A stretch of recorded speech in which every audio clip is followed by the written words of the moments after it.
Слушайте, ну я не знаю, что распеть. Давай. Спасибо. 14 числа. 14 числа. Агатки, на самом деле, я объясню. У нас есть, у нас большая часть коллектива, музыкальная именно половина коллектива, на гастролях в Сочи сейчас находится. Так. На фестивале «Театральный Олимп».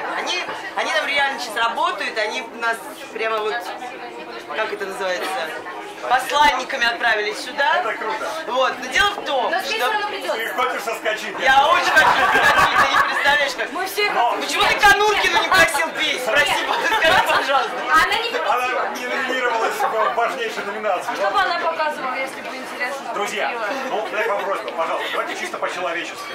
Сегодня день рождения президента. Ну, пожалуйста. Пожалуйста. По больным местам Ради